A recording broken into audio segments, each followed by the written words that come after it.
దేవుని పరిశుద్ధ నామానికి స్తోత్రం కలుగును గాక. హల్లెలూయా, హల్లెలూయా. చాలా మంచిది. మరి ముందుగా దైవజనులు, అభిషిక్త సేవకులు శాలం కుమార్ గారికి నా ప్రత్యేకమైనటువంటి వందనాలు, సిస్టర్ గారికి కూడా ప్రత్యేకమైన వందనాలు తెలియజేస్తున్నాను. మరి మన సహోదరులు ఫ్రాన్సిస్ గారికి, అలాగే కూడి వచ్చిన పెద్దలైన మీ అందరికీ కూడా మన ప్రభువును రక్షకుడైన యేసుక్రీస్తు వారి యొక్క శ్రేష్టమైన నామంలో నా హృదయపూర్వకమైనటువంటి వందనాలు తెలియజేస్తున్నాను. అందరికీ హ్యాపీ క్రిస్మస్.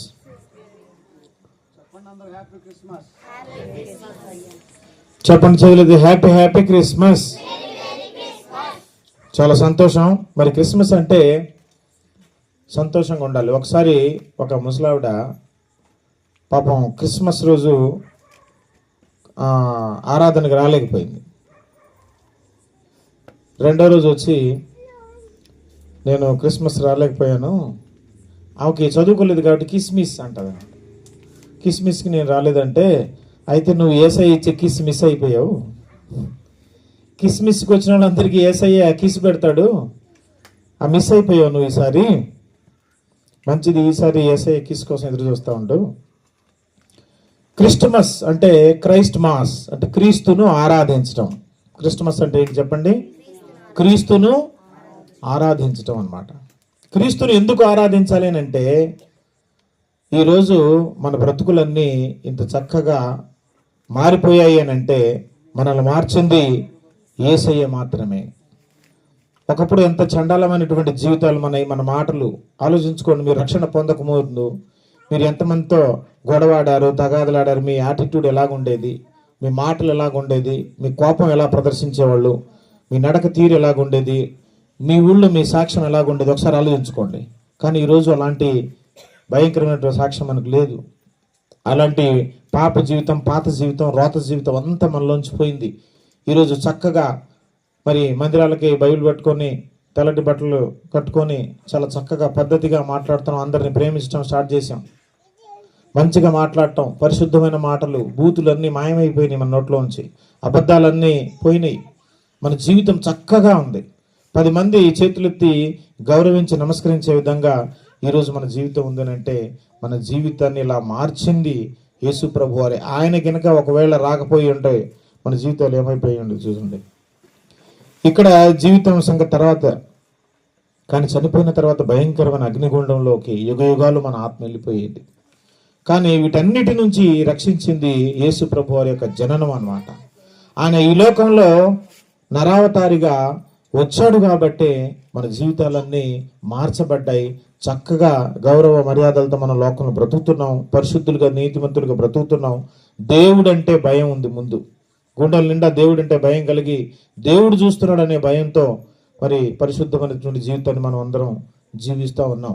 మన జీవితాలు ఇంత చక్కగా ఉండటానికి యేసయ్య పుట్టుకే కారణం. కాబట్టి అటువంటి మరి మహా వ్యక్తి దేవుడే ఈ లోకానికి వచ్చి పుట్టాడు కాబట్టి మన జీవితాలు మార్చాడు. కాబట్టి మనం ఆయన్ను ఎల్లప్పుడూ ఆరాధించే వారంగా ఉండాలి. కేవలం క్రిస్మస్ రోజునే కాదు, క్రిస్మస్ అనేది ఎల్లప్పుడూ 365 రోజులు మన జీవితంలో మరి ఆనందిస్తూనే ఉండాలి, ఆయన్ని ఆరాధిస్తూనే ఉండాలన్నమాట. అయితే మరొక కోణంలో ఈరోజు క్రిస్మస్ సందేశాన్ని మనం విందాం. క్రిస్మస్ సందేశం ఏంటంటే నక్షత్రాల పండుగ. చెప్పండి, క్రిస్మస్ అంటే ఏంటి? నక్షత్రాలన్నీ కలిసి ఒక సమూహంగా, ఒక సంఘంగా ఏర్పడి క్రీస్తును ఆరాధించటమే అసలు సిసలైనటువంటి క్రిస్మస్ అన్నమాట. ఒకసారి మనం దానియేలు గ్రంథం 12వ అధ్యాయము, దానియేలు గ్రంథం 12వ అధ్యాయము 3వ వచనాన్ని చదువుదాం ఒకసారి. బుద్ధిమంతులైతే ఆకాశ మండలములోని జ్యోతులను పోలిన వారై ప్రకాశించెదరు, నీతి మార్గమును అనుసరించి నడుచుకొనున్నట్లు ఎవరు అనేకులను త్రిప్పుదురో వారు నక్షత్రము వలె నిరంతరము. నీతి మార్గము అంటే యేసయ్యే నీతి, అంటే యేసయ్య మార్గమును అనుసరించి నడుచుకొనున్నట్లు ఎవరు అనేకులను త్రిప్పుదురో వారు నక్షత్రాల వలె నిరంతరం ప్రకాశిస్తారంట. నక్షత్రాలు ఎవరు అని బైబిల్ గ్రంథం చెప్తుందంటే, అనేకులను నీతి మార్గంలో నడుచుకునేటట్లుగా తిప్పేవారు ఎవరైతే ఉన్నారో వాళ్ళు నక్షత్రముల వలె నిరంతరము ప్రకాశిస్తారట. చెప్పండి గట్టిగా, హల్లెలూయా. ఎవరు నక్షత్రాలు అని అంటే, నక్షత్రాలకు ఒక పని ఉంది ఇక్కడ. ఏంటి ఆ పని? అనేకులను ప్రభువు వైపు, యేసయ్య వైపు, రక్షణ వైపు, మారు మనసు వైపు, నీతి మార్గం వైపు మనం నడిపించాలి, మనం త్రిప్పాలంటే ఎలా తిప్పుతాము? సువార్త చెప్పడం ద్వారా, యేసయ్యని గురించిన మాట చెప్పడం ద్వారా, బైబిల్ గ్రంథంలో ఉన్న మాటలు చెప్పడం ద్వారా, ఏ మాటలు విని నీ బ్రతుకు మారిందో ఆ మాటలనే ఇతరులకు చెప్పటం ద్వారా. చెప్పటం అంటే చెప్పి ఊరికి వదిలేస్తే కుదరదు, వాళ్ళని నువ్వు త్రిప్పగలగాలి, యేసయ్య పాదాల చెంతకు వాళ్ళని తీసుకురాగలగాలి. మరి అలా చేయాలి అని అంటే ఒకసారి చెప్పేసి వదిలేస్తే కుదరదు కదా. అనేక సార్లు మరి వాళ్ళని మనం వాక్యం చెప్పి యేసయ్య మన జీవితాన్ని ఎలాగ మార్చాడో అది కూడా వాళ్ళు తెలిసేలాగున మనం చెప్పి, మనలో యేసయ్య ఉంచిన ప్రేమను వాళ్ళకు పంచి, మన మంచి మాటలు కానీ మన సాక్ష్యం కానీ ఇవన్నీ ఎంతో ప్రభావాన్ని చూపిస్తాయి. మనం చెప్పే మాటల కంటే కూడా మన జీవితమే గొప్ప ప్రభావాన్ని చూపిస్తుంది వాళ్ళ జీవితంలో. వాళ్ళని ఏది ఏమైనా సరే యేసయ్య వైపు తిప్పగలగాలి. ఆ పని ప్రస్తుతం చేస్తున్నది మన దైవ సేవకులు. ఇప్పుడు మిమ్మల్ని అందరినీ నడిపిస్తున్నటువంటి దైవజనులు షాలోమ్ కుమార్ గారు చేసే పని ఏంటి తెలుసా? మిమ్మల్ని అందరినీ క్రీస్తు వైపు ఆయన నడిపించాడు. ఇంకా రాబోయే రోజుల్లో కూడా ఇంకెంతో మంది నడిపించాలనేదే ఆయన తపన. ఆయన సేవే అది, ఆయన సేవ భారమే అది. ఏదో కొద్ది మందిని యేసయ్యలో నడిపించేసి సరిపోయిందిలే అనుకునే ఇది కాదు ఆయన. అనేకులను సాధ్యమైనంత వరకు, మన గొంతులో ప్రాణం ఉన్నంత వరకు, ఈ భూమి మీద బ్రతికినంత వరకు అనేకులను యేసయ్య వైపు త్రిప్పాలి అనుకునే మనసు కలిగి ఆయన సేవ చేస్తున్నారు. కాబట్టి ఆయన ఒక నక్షత్రం, మీకు అర్థం కావడం కోసం చెప్తున్నా. ఇప్పుడు ఆయన ఒక నక్షత్రమై మిమ్మల్ని అందరినీ యేసయ్య దగ్గరికి నడిపించాడు కాబట్టి, రక్షణలోకి నడిపించాడు కాబట్టి, మీరు కూడా ఏమవ్వాలి? మీరు కూడా అనేకులను నడిపించి మీరు కూడా నక్షత్రం స్థానంలో రావాలి. అవునా కదా? ఒకప్పుడు మనం అందరం విశ్వాసం, ఇప్పుడు నేను విశ్వాసినే, కానీ విశ్వాసిగానే ఎప్పుడు ఉండిపోకూడదు. కాలానుగుణంగా వాక్యం నేర్చుకొని, ప్రార్థన నేర్చుకొని, భక్తి నేర్చుకొని, అనుభవాలు నేర్చుకొని మనం కూడా అనేకులను నడిపించే వారంగా ఎదగాలి. ఎదుగు బొదుగు లేని విశ్వాసులుగా మనం ఎప్పుడు ఉండకూడదు. సంవత్సరం గడుస్తున్న కొద్దీ మనలో కూడా మార్పు రావాలి. కాబట్టి మనం కూడా నక్షత్రాలకు, మీరు కూడా నక్షత్రాలుగా మారాలి అని అంటే అనేకులను నడిపించాలి. నక్షత్రం చేసే పని ఏంటంటే అనేకులను యేసయ్య దగ్గరికి నడిపించటం. ఇదే క్రిస్మస్ రోజున జరిగింది. క్రిస్మస్ రోజున ఏం జరిగిందంటే, యేసు ప్రభు వారు యూదయ దేశంలో ఉన్నటువంటి బెత్లెహేములో పుట్టినప్పుడు తూర్పు దేశంలో ఒక నక్షత్రం పుట్టింది. యేసయ్య ఈ దేశంలో, యూదయ దేశంలో యేసయ్య పుడితే తూర్పు దేశాల్లో ఎక్కడో ఏం పుట్టింది చెప్పండి? నక్షత్రం. అప్పటిదాకా లేదా నక్షత్రం. నక్షత్రం అంటే ఇప్పుడు ఈ కనిపించే నక్షత్రాలు ఇవి కావు, ఇవి రాత్రి కనబడితే పగలు కనబడవు. కానీ అది అలాంటి నక్షత్రం కాదు. అప్పటికప్పుడే ఆయన పుట్టాడని సమాచారం తెలియజేయటం కోసం పుట్టినటువంటి నక్షత్రం. అందుకే బైబిల్ గ్రంథంలో దాన్ని ఆయన నక్షత్రం అని పేరుందనమాట. ఈ వెలుగునిచ్చే ఈ నక్షత్రాలు కాదు, అది అంత దూరంలో కూడా ఉండదు, చాలా దగ్గరలోనే ఉంటుంది అది. ఆ నక్షత్రం పుడుతుందని ఆ తూర్పు దేశంలో ఉన్నటువంటి జ్ఞానులు ఎవరైతే ఉన్నారో వారి గ్రంథాల్లో దేవుడు ముందే రాయించాడు అనమాట ఆ మాటని. మనం ఇప్పుడు కూడా నెట్లో చూస్తే ఆ మాట ఉంటుంది. జెండా అవెస్తా అని జొరాస్ట్రియనిజం అనే ఒక మతం ఉంటుంది, పార్సీ మతం అనమాట. వాళ్ళ గ్రంథం జెండా అవెస్తా, వాళ్ళ దైవ గ్రంథం ఏంటంటే జెండా అవెస్తా. మనకు బైబిల్ ఎలాగో, ముస్లిమ్స్ ఖురాన్ ఎలాగో, వాళ్ళకి జెండా అవెస్తా అనే బుక్ అనమాట. అది అవెస్టా లాంగ్వేజ్లో రాయబడింది అనమాట. అందులో ఉన్నటువంటి మాట ఇది అనమాట. ఒకానొక రక్షకుడు, దేవుడే నరవతారం ఎత్తి ఆయన రాజుగా ఈ లోకంలో పుడతాడు. అందరిలాగా సాదాసీదా రాజు కాదు ఆయన. ఏదైనా రాజు అంటే ఒక దేశానికి రాజు ఉంటాడు. మహా అయితే అలెగ్జాండర్ లాంటి ఏదో ఆక్రమించి కొన్ని దేశాలకు ఉంటాడు. అలెగ్జాండర్ కూడా మన దేశాన్ని పరిపాలించలేదు. అలెగ్జాండర్ కూడా అన్ని దేశాలను, భూమి మీద ఉన్న అన్ని దేశాలను పరిపాలించిన ఏ రాజు లేడు ఇప్పుడు దాకా. కొంత ప్రాంతాన్ని మాత్రమే పరిపాలించారు. కానీ ఏ రాజు పుట్టినా కూడా ఆకాశంలో ఒక నక్షత్రం వెలిసినట్టు చరిత్రలో ఎక్కడా లేదు. యేసు అనే వ్యక్తి కేవలం ఒక దేశానికి రాజు కాదు, ప్రపంచంలో ఉన్న అన్ని దేశాలకు రాజు. అంత మాత్రమే కాదు, మానవ జాతిని పాపము నుంచి, మరణము నుంచి, నరకాగ్ని గుండం నుంచి తప్పించటానికి పుట్టినటువంటి దేవుడు ఆయన, దైవావతారి ఆయన. ఆయన పుట్టినప్పుడు ఆకాశంలో ఒక నక్షత్రం వెలుస్తుంది అని వారి గ్రంథాల్లో దేవుడే జోక్యం చేసుకుని ఆ మాటను వాళ్ళకు రాయించాడు అనమాట. అప్పుడు అక్కడ ఉన్న జ్ఞానులు అందరూ ఏం చేస్తూ ఉన్నారంటే ప్రతిరోజు చూడటం, మధ్యాహ్నం చూడటం, సాయంకాలం చూడటం, నక్షత్రం వస్తుందా వస్తుందా వస్తుందా అని కొన్ని వందల సంవత్సరాల నుంచి కనిపెడతా ఉన్నారు, చూస్తూ ఉన్నారు. ఒకానొక రోజు తళుక్కున నక్షత్రం వెలిసింది. అప్పుడు ఇది జ్ఞానులందరూ ఏం చేశారంటే ఇంకా సామాన్లన్నీ సర్దుకొని బట్టలు గిట్లన్నీ మొత్తం మూటంతా కట్టుకొని ఒంటెల మీద పెట్టుకొని అక్కడ నుంచి, ఆ రోజుల్లో మరి విమానాల ప్రయాణాలు ఏమి లేవు, టెక్నాలజీ ఏమి లేదు. 2500 సంవత్సరాల క్రితం అంటే ఇప్పుడు ఎక్కడ, అది చాలా సంవత్సరాల క్రితం. అప్పుడు విమానాలు లేవు, ఓడలు ఇలాంటివి ఏమి లేవు. అలాంటి పరిస్థితుల్లో ఏం జరిగింది అంటే వాళ్ళు ఒంటెలెక్కి యూదయ దేశానికి వచ్చారు. అయితే యూదయ దేశానికి వచ్చి రావటానికి వాళ్ళని దారి చూపించింది ఎవరో తెలుసా? ఆ నక్షత్రమే. చూడండి ఒకసారి మత్తయి సువార్త 2వ అధ్యాయము 9వ వచనంలో చూద్దాం. మత్తయి సువార్త 2వ అధ్యాయం 9వ వచనం. వారు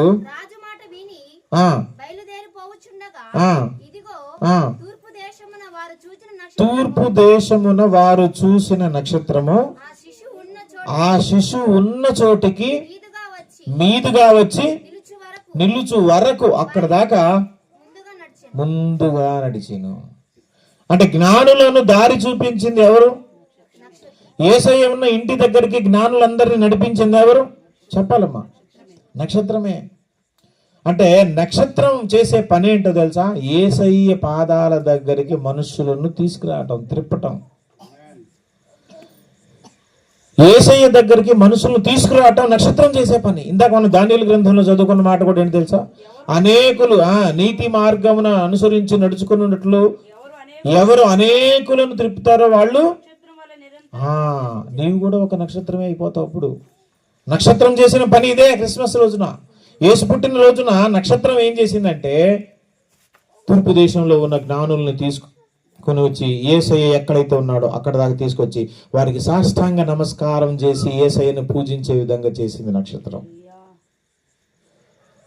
ఇక్కడ చూడండి, నక్షత్రాన్ని గుర్తుపట్టి యేసయ్య దగ్గరికి వచ్చింది జ్ఞానుల అజ్ఞానుల? ఆ దేశంలో తెక్కలోళ్ళు రాలేదు. ఎవరు వచ్చారు తెలుసా? జ్ఞానులు వచ్చారు. అందుకే జ్ఞాని అయిన వాడే యేసయ్యను ఎరుగగలడు.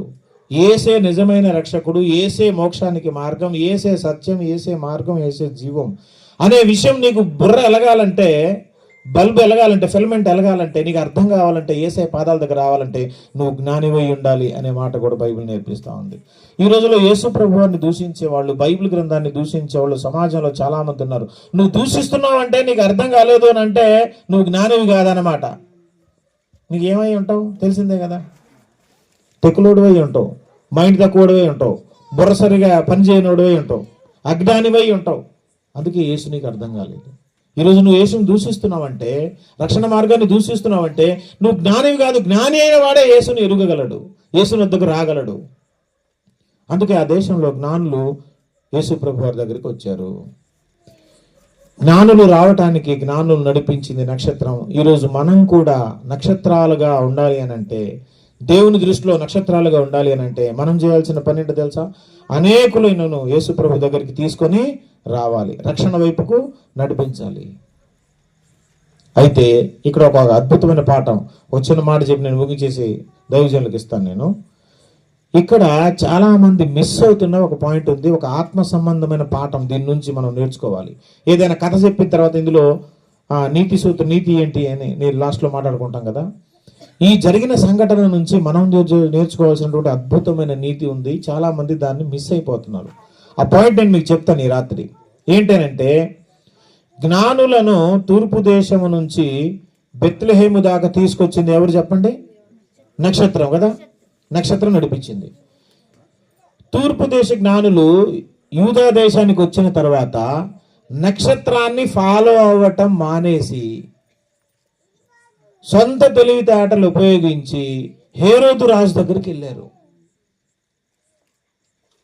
బ్లండర్ వాళ్ళు చేసినటువంటి అజ్ఞానపు పని, జ్ఞానులు చేసిన ఒక అజ్ఞానపు పని ఇక్కడ కనిపిస్తుంది. ఏంటంటే, అక్కడ దాకా నక్షత్రాన్ని ఫాలో అయ్యారు కదా, అక్కడ నుంచి నక్షత్రాన్ని ఫాలో అయ్యి అంటే యేసు ప్రభు వారు ఎక్కడున్నారు అక్కడ తీసుకెళ్లేది, క్లోజ్ అయిపోయేది మ్యాటరు.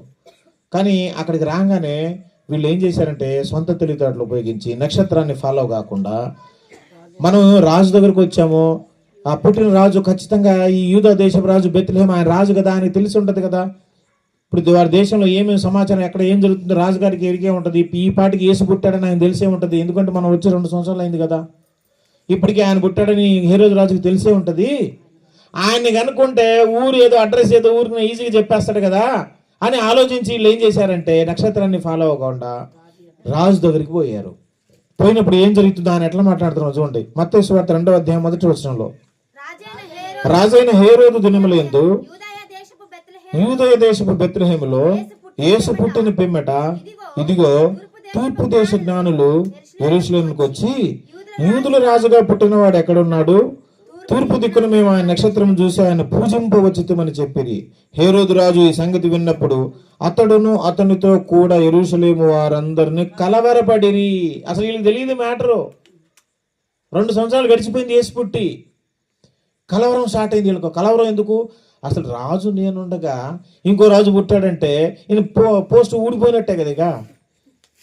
ఇంక భయం స్టార్ట్ అయిపోయి ఏం చేశాడంటే, అవునా యేసు పుట్టాడా అనుకొని ఈ శాస్త్రులు ధర్మశాస్త్రం ఎరిగిన వాళ్ళందరినీ మొత్తాన్ని పిలిపించాడనమాట. పిలిపించి ఏం చెప్తున్నారు చూడండి నెక్స్ట్. కాబట్టి రాజు ప్రధాన యాజకులను ప్రజల్లో ఉండే శాస్త్రులను అందరినీ సమకూర్చి, క్రీస్తు ఎక్కడ పుట్టునని వారిని అడిగాను. అరే బాబు రండ్రా కొంప ఉంచేటట్టున్నారు ఇక్కడ. అసలు ఇంతకీ యేసు ప్రభు వారు ఎక్కడ పుడతాడు అని అడుగుతున్నాడు. అంటే ఈయనకి మ్యాటర్ తెలుసా తెలీదా? తెలియదు ఈయనకి. ఎక్కడ పుడతాడని అడుగుతున్నారు. అప్పుడు వాళ్ళు ఏం చెప్తున్నారు? అందుకు వారు, ఎక్కడేంటి రాజా, యూదయ బెత్లెహేంలోనే, మన దేశంలోని బెత్లెహేంలోనే అంటున్నారు వాళ్ళు అని చెప్పి ఒక ప్రవచనం చూపించారు ఇక్కడ. యూదయ దేశపు బెత్లెహేమా, నీవు యూదా ప్రధానంలో ఎంత మాత్రం అల్పమైన దానవు కావు. ఇశ్రాయేలు నా ప్రజలను పరిపాలించే అధిపతి నీలో నుండి. మీకా గ్రంథం 5వ అధ్యాయంలో మాట ఇది. ఈ ప్రవచనం ఎత్తి చెప్పేస్తే అప్పుడు ఇతనికి కలవరం స్టార్ట్ అయ్యి, భయం స్టార్ట్ అయ్యి, ఇప్పుడు ఏం చెప్తున్నాడో చూడండి అని ప్రవక్త ద్వారా వ్రాయబడి ఉన్నదండి. అంతటా హేరోదు ఆ జ్ఞానులను రహస్యంగా పిలిపించి, అంటే రే చిన్నగా లోపలికి రావడానికి గదిలోకి తీసుకెళ్ళి ఉండొచ్చు, రహస్యంగా లోపలికి తీసుకెళ్ళి సీక్రెట్గా ఏం చెప్తున్నాడు చూడండి. ఏం చెప్తున్నాడు? ఆ నక్షత్రము కనబడిన కాలము వారి చేత పరిష్కారంగా. మీకు ఏ రోజు కనబడింది, ఆ రోజు ఏం డేటు, ఏ సంవత్సరం, ఎందుకంటే 2 సంవత్సరాల క్రితం కదా అది. ఏ రోజున, ఏ టైంలో, ఏ వారంలో, ఏ సంవత్సరంలో మీకు కనబడింది, ఇదంతా అడుగుతున్నాడు అనమాట. అడిగిన తర్వాత మీరు వెళ్ళి ఆ శిశువుని విషయమై జాగ్రత్తగా విచారించి తెలుసుకోగానే నేనును వచ్చి ఆయన పూజించినట్లు నాకు వర్తమానం తెండని చెప్పి వారిని బెత్లెహేము పంపాను. అయితే మీరు వెళ్ళండి, వెళ్ళి కనుక్కోండి ఎక్కడున్నాడో. కనుక్కొని మీరు పూజించేసిన తర్వాత మళ్ళీ తిరిగి నా దగ్గర రండి. ఆయన అడ్రస్ ఇచ్చారనుకో నాకు, అప్పుడు నేను కూడా వెళ్ళి ఆయన్ని పూజిస్తాను. అంత ఉత్తదే, లోపల కుట్ర రగిలిపోతుంది, కానీ పైన మాత్రం ఇచ్చుడు ఎట్లాంటి మాటలు. మీరు వెళ్ళి పూజించి వస్తే నాకు చెప్తే నేను కూడా వచ్చి పూజిస్తా అని చెప్పిన తర్వాత ఇంకా విషయం సందర్భం మనకు తెలుసు. ఏంటంటే వాళ్ళు అక్కడికి వెళ్ళిన తర్వాత దేవదూత వాళ్ళకి ప్రత్యక్షమై, అరే బాబు చూసారు అయిపోయింది కదా, మీరు వేరే రూట్లోకి వెళ్ళండి, హేరోదు రాజు దగ్గరికి వెళ్ళొద్దు అని దర్శనంలో దేవదూత ప్రత్యక్షమై వాళ్ళతో మాట్లాడిద్ది అనమాట. మీరు ఆ రూట్కి వెళ్ళకుండా వేరే రూట్ని వెళ్ళిపోండి అని. వీళ్ళు రాజుగారి దగ్గర వెళ్ళకుండా వేరే రూట్లో వాళ్ళ దేశానికి వాళ్ళు వెళ్ళిపోతారు. వెళ్ళిపోయిన తర్వాత జ్ఞానులు వెళ్ళిపోయారన్న సంగతి మనోడికి తెలిసిపోయింది రాజుగారికి. ఇప్పుడు కోపం బీపీ 450 లేసింది ఒకేసారి. ఇక 16వ వచనంలో ఆయన ఏం చెప్తున్నాడు చూడండి. 16వ వచనంలో, ఆ జ్ఞానులు తన్ను అపహసించరని హేరోదు గ్రహించి బహు ఆగ్రహం తెచ్చుకొని తాను జ్ఞానుల వలన వివరముగా తెలుసుకున్న కాలమును బట్టి బెత్లెహేములోను దాని సకల ప్రాంతముల్లోనూ 2 సంవత్సరములు మొదలుకొని తక్కువ వయసు గల మగ పిల్లలందరినీ వధించెను. ఇప్పుడు జ్ఞానులు రాలేదు, అడ్రస్ తెలవదు, బాగా బీపీ ఎక్కింది, బాగా బహు కోపం తెచ్చుకున్నాడు, ఆగ్రహం తెచ్చుకున్నాడు. తను అపహసించారు, ఎగతాళి చేశారని అర్థమైపోయింది. అప్పుడు ఏం చేశాడంటే, ఇందాక వాళ్ళు టైం అడిగారు కదా వాళ్ళని, ఎప్పుడు ఏ డేట్నా ఏ సంవత్సరం కనపడ్డాలని మొత్తం రాసుకున్నాడు కదా, దాని ప్రకారం లెక్క వేస్తే కరెక్ట్గా 2 సంవత్సరాలు వస్తుంది. 2 సంవత్సరాల లోపు వస్తుంది, దాటట్లా. 2 సంవత్సరాలు 1 నెల కూడా కావట్లా, కొంచెం తక్కువే. 2 సంవత్సరాలు 1 నెల తక్కువ కూడా కావచ్చు, 1-2 నెలలు ఇంకా తక్కువే ఉంటుంది 2 సంవత్సరాల లోపు. అప్పుడు మనోడికి అడ్రస్ ఇంకా తెలిసే పరిస్థితి లేదు కాబట్టి ఏం చెప్పాడంటే, 2 సంవత్సరాల దాకా ఉన్నటువంటి 2 సంవత్సరాల వయసు ఉన్నటువంటి మగపిల్లలందరినీ దేశం మొత్తం వధించి పారేసేయని చెప్పారు. అప్పుడు యేసుప్రభు వారు కూడా అందులో కలిసిపోతాడు. ఆడవాళ్ళు కాదు, మగపిల్లలు. ఎందుకంటే యేసుప్రభు మగ శిశువు కాబట్టి ఆడవాళ్ళ జోలికి వెళ్ళరు. మగ శిశువులు, అది కూడా 2 సంవత్సరాల పైన వాళ్ళు కాదు. వాళ్ళు యేసు ఉంటాడు, వాళ్ళని చంపినా ఉపయోగం లేదు. 2 సంవత్సరాల లోపు నాకు క్యాలిక్యులేషన్ అర్థమవుతుంది కాబట్టి 2 సంవత్సరాల కంటే తక్కువ వయసున్న మగ పిల్లలందరినీ నరికేసేయని చెప్పేశాడు. అప్పుడు దేశంలో వీళ్ళ దూతలు, సైనికులు బయలుదేరి ప్రతి ఇంటికి దోలాడి చిన్న పిల్లల్ని, పసిపిల్లలను తీసుకొచ్చి నరికేసి వెళ్ళిపోయారు. ఎంత కడుపు కోత మిగులుతుంది ఆ తల్లిదండ్రులకి, ఎంత ఏడిసి ఉంటారు. ఊరంతా రోదనే, మహారోదన, భయంకరమైన పరిస్థితిని హేరోదు రాజు జరిగించాడు. పసిపిల్లలు, అమాయక పిల్లల్ని ప్రతి ఇంట్లో రోదనే, ఏడవటమే, బోరును గుండెలు బాదుకోవటమే. దేశమంతటా 2 సంవత్సరాలు ఎన్ని లక్షల మంది చచ్చిపోయి ఉంటారో. ఇంతమంది పసిపిల్లలు ప్రాణాలు పోవటానికి కారణం ఎవరో తెలుసా? ఈ జ్ఞానులు చేసిన పని. ఈ జ్ఞానులు అతని దగ్గరికి వెళ్ళకపోయి ఉంటుంటే అసలు ఇంతమంది బ్రతికి వెళ్ళదు కదా. ఈ పిల్లలు, పసిపిల్లలందరూ వీళ్ళు రాజు దగ్గరికి వెళ్తే రాజుకు విషయం తెలిసి వీళ్ళందరూ చంపించేశాడు. అంటే వీళ్ళు రాజు దగ్గరికి వెళ్లకుండా నక్షత్రాన్ని ఫాలో అయ్యి వెళ్తే, రాజు దగ్గరికి వెళ్ళి వచ్చిన తర్వాత మళ్ళీ నక్షత్రం అంటే వెళ్ళారు. మళ్ళా రాజు దగ్గరికి వెళ్ళి వచ్చే టైంలో మాత్రం మిస్ అయ్యారు. మరలా నక్షత్రాన్ని ఫాలో యేసు ప్రభు దగ్గరికి వెళ్ళారు. ఇక్కడ నుంచి మనం నేర్చుకోవాల్సిన నీతి పాఠం ఏంటంటే, ఇప్పుడు మన సంఘం మొత్తానికి నక్షత్రం ఎవరు అని అంటే మన దైవజనులు శాలిం కుమార్ గారు. మనందరినీ క్రీస్తు నొద్దకు నడిపించడమే కాకుండా రేపొద్దున పరలోక రాజ్యానికి నడిపించేంత వరకు వాళ్ళు బాధ్యత తీసుకొని సంఘాన్ని కాస్తున్నారు. సంఘ కాపరి అంటే అంత సామాన్యమైన విషయం కాదు. ప్రతి ఒక్కరి గురించి లెక్క అడుగుతాడు దేవుడు ఆయన్ని. ప్రతి ఒక్కరి గురించి లెక్క చెప్పాలి ఆయన. మిమ్మల్ని రక్షణలోకి తీసుకొచ్చి బాప్తిసం ఇచ్చేసి మారుమనసు పొందిచ్చేసి ఇంక వదిలేస్తే కాదు. మిమ్మల్ని పరలోక రాజ్యానికి నడిపించేంత వరకు ఆయన బాధ్యత తీసుకొని మిమ్మల్ని అందరినీ వాక్యం చేత పోషిస్తూ, ప్రార్థనలో నడిపిస్తూ, గద్దిస్తూ, ఎన్నో మాటలు, ఇది ఇలా నడవండి, ఇలా నడవండి, ఇది ఇందాకే చెప్పారు. కొన్ని పరిచయ వాక్యాలు ఇందాక స్టార్టింగ్లో. ఉంటే వెచ్చగానే ఉండాలి, లేదా చల్లగానే ఉండగానే అటు ఇటు కాకుండా ఉండకూడదు. భక్తి లోకంలో కొన్ని పండుగలు, ఇటు కొన్ని పండుగలు చేసే విధంగా మన భక్తి ఉండకూడదు అని కొన్ని మాటలు చెప్పారు. చూడు, కొన్ని హెచ్చరిక మాటలు. దైవజనుడు ఒక నక్షత్రం వంటి వాడు. మనం బ్రతికినంత కాలం ఆ సంఘానికి కట్టుబడి, ఆ దైవజనుకు కట్టుబడి, ఆ దైవజనుడు చెప్పిన ఆజ్ఞల ప్రకారం, మాటల ప్రకారమే ప్రతి విశ్వాసి నడవటం నేర్చుకోవాలి. నక్షత్రాన్ని ఫాలో కావటం నేర్చుకోవాలి. దైవజనుడిని ఫాలో కాకుండా, ఆ నక్షత్రాన్ని ఫాలో కాకుండా సొంత తెలివితేటలు ఉపయోగించి సొంత పనులు చేస్తూ వేరే రూట్కి వెళ్ళిపోతే దానివల్ల కలిగే నష్టం అది నీకే కలగవచ్చు, నీ కుటుంబానికి కలగవచ్చు, లేదా సంఘానికే పెద్ద నష్టం రావచ్చు. కాబట్టి నక్షత్రాన్ని అనుసరించటం ఈ జీవితంలో నేర్చుకోవాలి. ఇది పాఠం. నక్షత్రాన్ని ఫాలో కానందుకు హేరోదు రాజు దగ్గరికి వెళ్ళినందుకు ఇన్ని లక్షల వేల మంది పసిపిల్లలు ప్రాణాలు పోయినాయి. అక్కడ అంత నష్టం జరగడానికి కారణం వీళ్ళు ఈ రూట్ మారిపోయారు కాబట్టి, నక్షత్రాన్ని విడిచిపెట్టారు కాబట్టి. ప్రియమైనటువంటి సహోదరి సహోదరులారా, మనం ఒక పాఠాన్ని గుండెల్లో దాచిపెట్టుకోవాలి. ఏంటంటే, మనల్ని నడిపిస్తున్నటువంటి దైవజనుడు ఏదైతే చెప్తాడో అదంతా మన మంచికే. కావాలని ఎవరైనా తిడతారండి? కావాలని ఎవరైనా చెప్తారా? అసలు ఒక మాటలో చెప్పాలంటే అటు చెప్పకూడదు. కానీ అసలు నువ్వు నమ్మితే ఎంత, నమ్మకపోతే ఎంత, నువ్వు పరలోకానికి వస్తే ఏంటి, నరకానికి పోతే ఏంటి, దైవజనుడికి ఉపయోగం, దమ్ముడి ఉపయోగం ఉంటుందా? అయినా సరే వాళ్ళు మనల్ని ప్రేమించి మనం నరకానికి ఏ ఒక్కరు వెళ్ళకూడదు. నా సంఘంలో బిడ్డలు, విశ్వాసులు అందరూ మేము వెళ్ళిపోయే పరలోకానికి రావాలి, ఆ దేవుని చెంతకు రావాలి. వాళ్ళే కాదు, వాళ్ళ కుటుంబంలో ప్రతి ఒక్కరు మారుమనసు పొందాలి అని మీ భార్యను తీసుకురా, మీ భర్తను తీసుకురండి, మీ పిల్లల్ని కూడా తీసుకురండి అని పదే మళ్ళీ ఎందుకు చెప్తుంటారు? సువార్త కూటాలు పెట్టించుకోండి, మీ ఇంట్లో ప్రార్థనలు పెట్టించుకోండి. ఎందుకు పదే చెప్తారంటే, నువ్వు ఒక్కదానివే మారటం ఆయనకి ఇష్టం లేదు. మీ ఇంట్లో ప్రతి ఒక్కళ్ళు పరలోక రాజ్యానికి రావాలి, యేసయ్య రక్షణ మార్గంలో రావాలి. అది దైవజనుడి భారం అన్నమాట. కాబట్టి మనకు తిట్టినట్టు అనిపించినా అది మన కోసమే, మన బాబు కోసమే, మనల్ని దారిలో పెట్టడం కోసమే. ఎందుకంటే మనలో చదువుకుని వాళ్ళు చాలామంది ఉంటారు. వాళ్ళకి తెలియదు కాబట్టి ఏ రకంగా అయినా సరే వాళ్ళకు తెలిసేటట్టుగా, కొంచెం గాయమైనా సరే వాళ్ళు మంచి మార్గంలో నడిచేటట్టుగా, వాళ్ళు నక్షత్రాన్ని ఫాలో అయ్యేటట్టుగా ఆ మార్గంలో తీసుకురావడం కోసం ప్రతి దైవజనుడు అలాగే కష్టపడుతూ ఉంటారు. కాబట్టి నక్షత్రాన్ని వెంబడించటం మనం నేర్చుకోవాలి. ఒకనాటికి మనమే నక్షత్రాలుగా మారి అనేకులను నడిపించే విధంగా ఉండాలి. అలాంటి నక్షత్రాలైన వారందరూ కలిసి క్రీస్తును ఆరాధించటమే అసలు సిసలైన క్రిస్మస్. ఇది నక్షత్రాల పండుగ.